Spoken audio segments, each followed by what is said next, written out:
नमस्कार दोस्तों, मैं हूं सोनी मेहुल और आज आपके साथ मैं फिर हाजिर हूं एक नया कंटेंट लेकर। आज मैं इस वीडियो में बात करने वाला हूं बप्पा रावल के बारे में। आज मैं इस वीडियो में आपको बप्पा रावल के बारे में पूरा इतिहास और उनकी जीवनी बताऊंगा, तो बने रहिए मेरे साथ एंड तक इस वीडियो में। और अगर अब तक आपने मेरे चैनल को सब्सक्राइब नहीं किया है तो सब्सक्राइब करें, लाइक करें और शेयर करें। तो आइए जानते हैं बप्पा रावल का इतिहास। बप्पा रावल भारत के उन महान शासकों में से एक है जिन्होंने भारत पर होने वाले अरबों की मुस्लिम आक्रांताओं के आक्रमण को न सिर्फ सफलतापूर्वक रोका बल्कि अरबों को कई बार युद्ध में हराया और अरब तक खदेड़ कर आए। बप्पा रावल और उनके जैसे योद्धाओं के कारण भारत में आने वाले 400 वर्षों तक अरबों के आक्रमण से वो सुरक्षित रहा था। इतिहासकारों का मानना है कि बप्पा रावल को बापा भी कहा जाता था।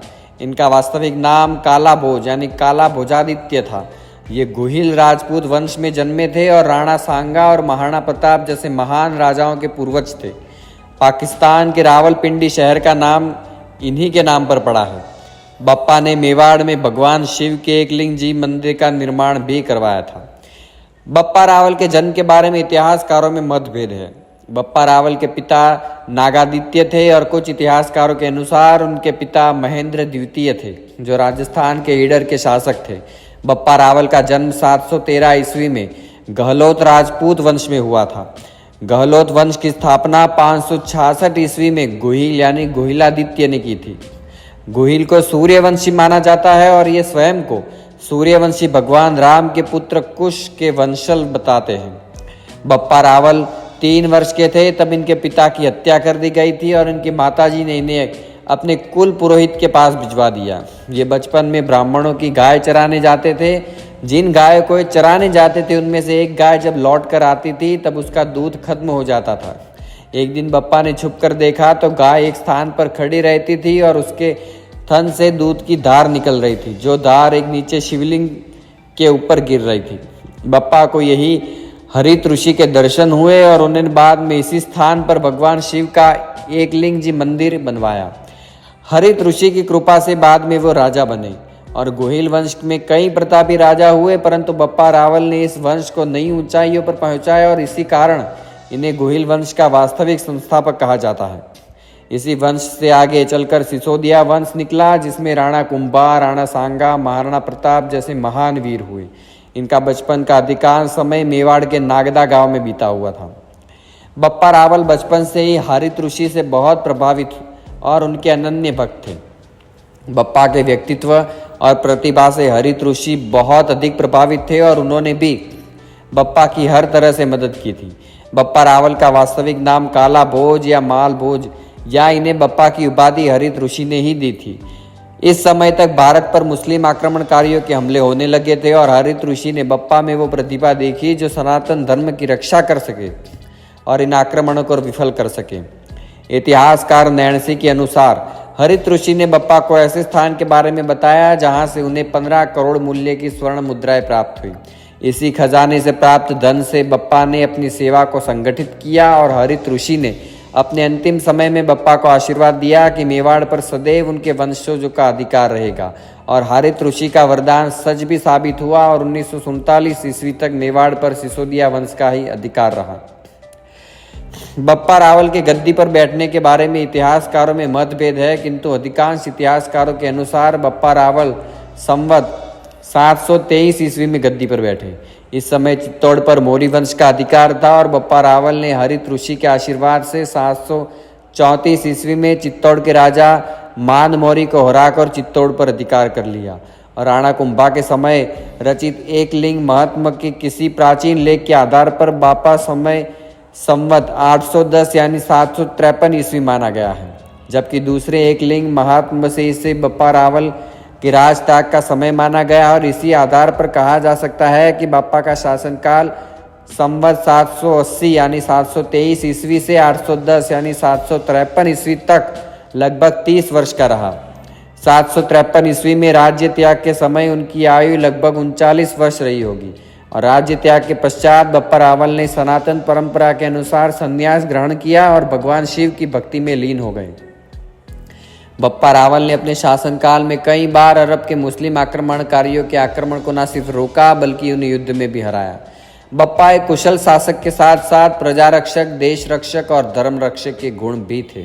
और 712 ईस्वी में मुस्लिम आक्रमणकारी मोहम्मद बिन कासिम ने सिंध के राजा दाहिर को हराकर सिंध पर कब्जा कर लिया और हजारों लोगों का कत्लेआम किया और तलवार के दम पर लोगों का धर्म परिवर्तन करवाया। अरबों ने कई छोटे छोटे देशी राजाओं को परास्त किया और उनकी सेनाएं गुजरात, राजस्थान के कई हिस्सों में फैल गई। इन आक्रमणकारियों का सफलतापूर्वक सामना भारत के कुछ महान योद्धाओं ने किया, जिनमें प्रतिहार, नरेश नागभट्ट और मेवाड़ के बप्पा रावल प्रमुख और दक्षिण में चंद्रगुप्त द्वितीय थे। बप्पा रावल ने अरबों से हारे हुए राजाओं और कटी छोटी छोटी रियासतों को संगठित किया और प्रतिहार, नरेश नागभट्ट जैसे प्रतापी राजाओं के साथ मिलकर एक विशाल हिंदू सेना का गठन किया। बप्पा रावल ने अपनी प्रशासनिक व्यवस्था को मजबूत किया और आसपास के सभी राजाओं के साथ मिलकर आपसी सहयोग स्थापित किया और इस संयुक्त सेना ने न केवल अरबों को आगे बढ़ने से रोका, परंतु उन्हें युद्ध में हराकर ईरान और खुरासान तक पीछे धकेल दिया। बप्पा रावल और संयुक्त हिंदू सेनाओं ने अरबी आक्रमणकारी जुनैद को 725 ईस्वी में युद्ध में हराया और ईरान के हज्जाब द्वारा भेजी सेना को बुरी तरह पराजित किया।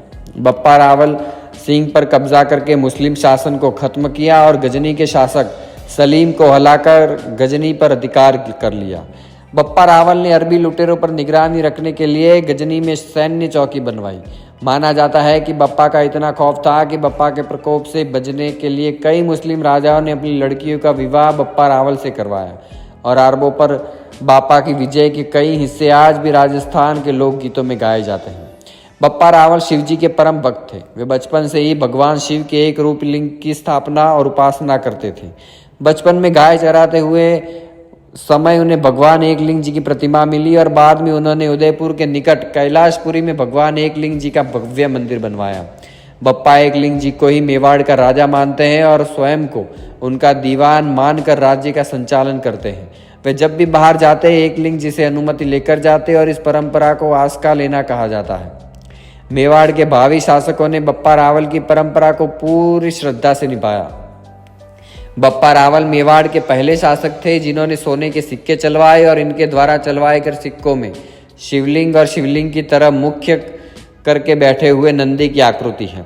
इस सिक्के में शिवलिंग को प्रणाम करते हुए पुरुष की भी आकृति है और इतिहासकारों के अनुसार संभवत यह पुरुष बप्पा रावल है और इस सिक्के में सूर्य, छत्र, गाय और गाय के दूध पीते बछड़े की भी आकृति है। इन सिक्कों का तोल 115 ग्रेन अर्थात 65 रति है। बप्पा रावल से संबंधित कुछ बातें। कहा जाता है कि बप्पा रावल 35 हाथ की धोती और 16 हाथ का दुपट्टा पहनते थे और उनकी तलवार का वजन 32 मन था। वे एक बार में एक ही झटके से 2 भैंसों की बलि दे देते थे।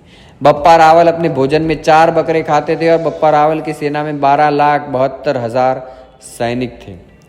बप्पा ने मेवाड़ का शासन सिंध और गजनी तक पहुंचा दिया था और यह क्षेत्र बहुत दूरस्थ था, इसलिए अरबी लुटेरों पर निगरानी रखने के लिए गजनी में एक सैन्य चौकी की स्थापना की और इसे रावलपिंडी नाम दिया गया।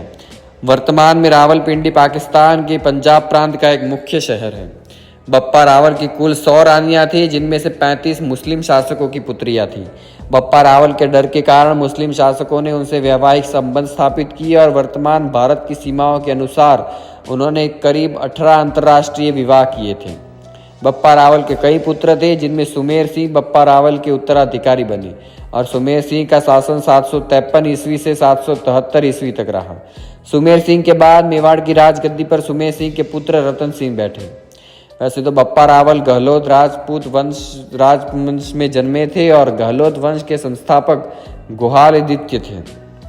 तो दोस्तों, आज हमने इस वीडियो में बात की बप्पा रावल के बारे में। तो मुझे उम्मीद है ये वीडियो आपको बहुत पसंद आया होगा। तो पसंद आया तो लाइक करें, शेयर करें, सब्सक्राइब करें। तो मिलते हैं अगले नए कंटेंट के साथ। तब तक के लिए धन्यवाद।